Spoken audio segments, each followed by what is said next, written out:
បានបរិភោគសារធាតុគីមី bisphenol A ចូលក្នុងពោះខ្លះតិចខ្លះច្រើនដោយមិនបានដឹងខ្លួនពីព្រោះប្រអប់ចានឬក៏ដបជ័រកំប៉ុងដាក់ម្ហូបដែលយើងប្រើប្រាស់ជាប្រចាំរាល់ថ្ងៃនេះធ្វើឡើងដោយមានបន្សំសារធាតុ bisphenol A សារធាតុគីមីនេះទោះក្នុងបរិមាណតិចតួចយ៉ាងណាក្តីក៏អាចផ្ដល់ផលវិបាកនិងបំផ្លាញសុខភាពដែរ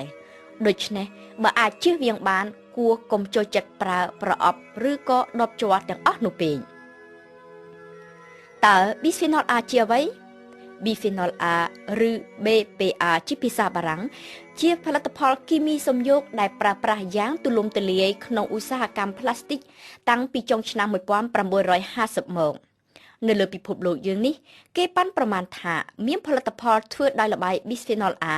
ដល់ទៅប្រមាណ 3.8 លានតោនក្នុងមួយឆ្នាំ bisphenol A ល្បាយគីមីរវាង phenol និង acetone នេះត្រូវបានយកមកប្រើប្រាស់តាមបែបផ្សេងគ្នាមានជាអាចជាគ្រឿងផ្សំផលិតផលរបស់របរប្រើប្រាស់ផ្លាស្ទិក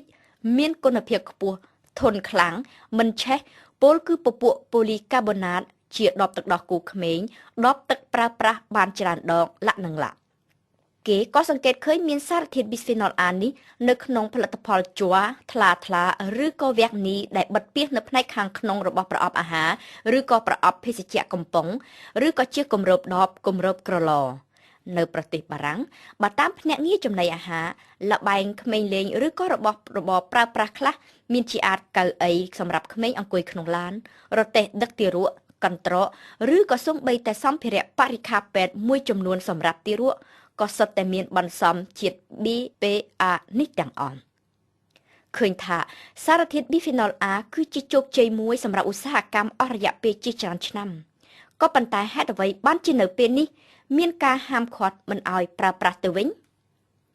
អ្វីត្បិតតែនៅក្នុងសីតុណ្ហភាពធម្មតា BPA សំងំឈឹងក្នុងជ័រថ្លាផ្លាស្ទិកមែន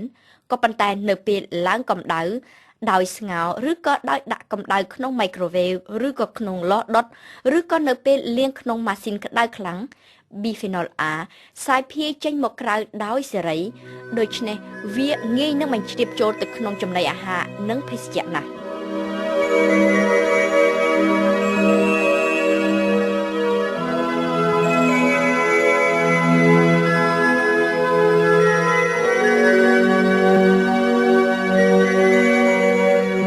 សារធាតុគីមី bisphenol A នេះមានសកម្មភាពដូចជាអរម៉ូនបញ្ចេញដោយអូវ៉ា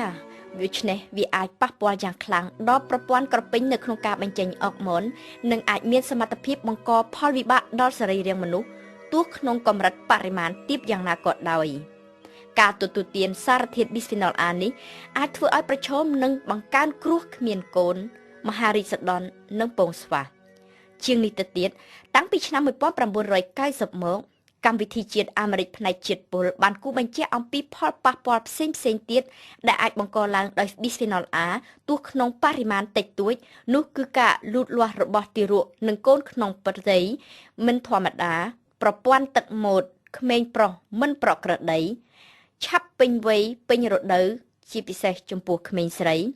ប្រព័ន្ធមេតាបូលិកប្រែប្រួលបង្កើតឲ្យមានជំងឺទឹកនោមផ្អែមប្រភេទទី2មានជំងឺធាត់ជ្រុលចុកខ្លាញ់ព្រមទាំងមានបញ្ហាអាកប្បកិរិយាពិបាកផ្ចង់អារម្មណ៍ឬក៏រពឹសជ្រុលហួសហេតុ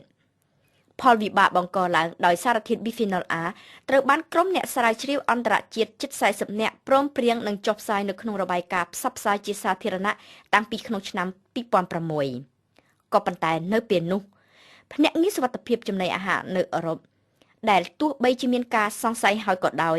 ក៏ត្រូវត្រួតពិនិត្យឲ្យបានល្អិតល្អន់ជាមុនសិនមុននឹងអាចចេញអនុសាសន៍ហាមឃាត់បាន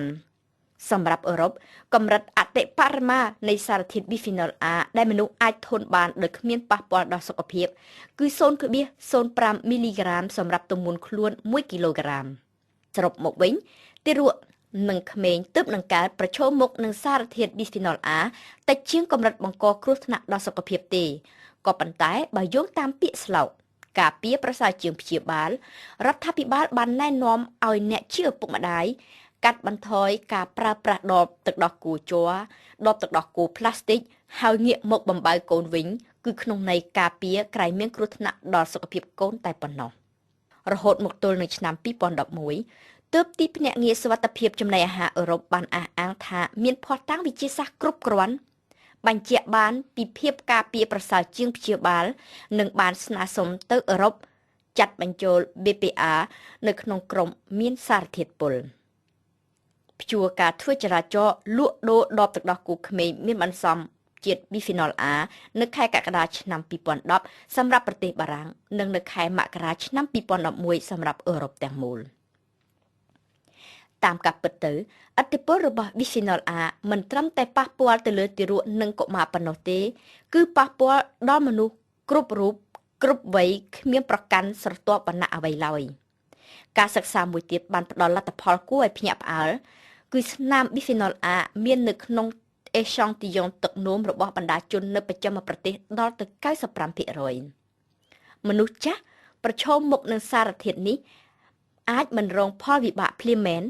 ក៏ប៉ុន្តែបន្តបញ្ជូនទៅឲ្យកូនចៅជំនាន់ក្រោយដោយបន្សល់ទុកនៅអាកប្បកិរិយា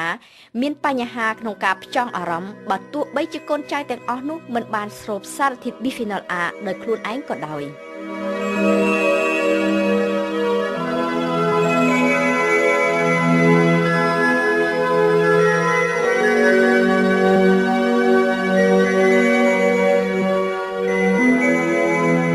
ក៏ប៉ុន្តែ